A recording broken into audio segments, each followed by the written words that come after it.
By early 1943, the war in North Africa was almost over. The Allies had pushed German and Italian forces back, and it was only a matter of time before they surrendered entirely. But the question now was where to strike next. The obvious answer was Sicily. It sat at the center of the Mediterranean, it was close to North Africa, and taking it would open the door to mainland Italy. Which is exactly why it was a problem, because it was obvious. The Germans knew it too. Sicily was heavily fortified and defended, and an Allied assault there would cost thousands of lives. Churchill reportedly remarked that everyone but a fool would know the target was Sicily, and that was precisely the problem. The Germans knew it too. What the Allies needed was a way to make Germany look somewhere else. To convince Hitler that the real invasion was coming, not from Sicily, but from somewhere entirely different. Somewhere far enough away that German forces would be moved, defences would be weakened, and by the time the truth became clear, it would already be too late. The idea came from a brief wartime memo that had been sitting in British intelligence files since 1939. The concept was simple and deeply strange. Find a dead body, dress it as a military officer, give it fake documents pointing to a false invasion target, then put it somewhere the Germans would find it. The plan was developed by two British intelligence officers, Lieutenant Commander Ewan Montague of Naval Intelligence and Charles Cholmondeley, an RAF officer working with MI5. Together they called it Operation Mincemeat. The first challenge was finding a suitable body. It had to be a man of roughly the right age and build for a military officer. It had to show no signs of battle or injury that would raise suspicion. And crucially, it had to have died in a way that was consistent with drowning, because the cover story was that this officer had died in a plane crash over the sea. After weeks of searching, they found their man, a 34-year-old Welshman named Glyndwr Michael, who had died in London after ingesting rat poison.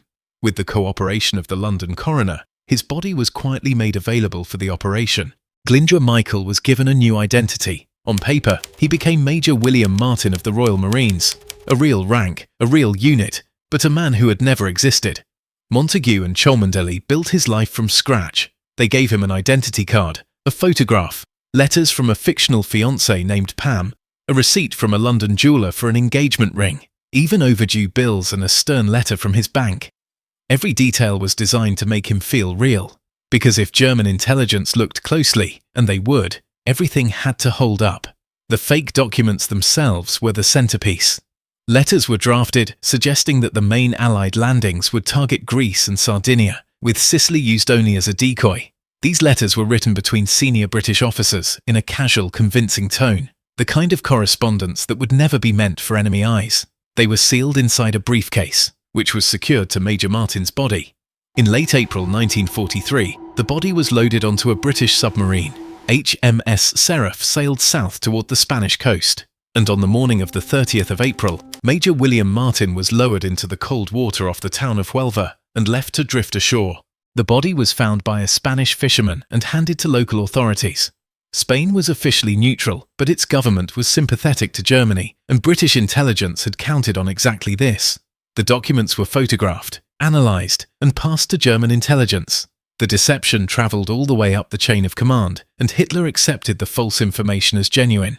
German reinforcements were redirected towards Sardinia, Greece and the Balkans, away from the real target. On the 9th of July 1943, Allied forces landed on Sicily. The fighting was still brutal, but the Germans had been caught by surprise, and vital reinforcements had been held elsewhere. When British intelligence learned that the deception had succeeded, a message was sent back to London. Mincemeat swallowed rod, line and sinker. Glyndwr Michael, a homeless Welshman who had died largely unnoticed in a London hospital, had in death played an extraordinary role in one of the war's most successful deceptions. He was buried in Huelva under the identity created for him, Major William Martin of the Royal Marines. His grave still stands there today. For more strange true stories from Britain's past, subscribe to the Albion Files.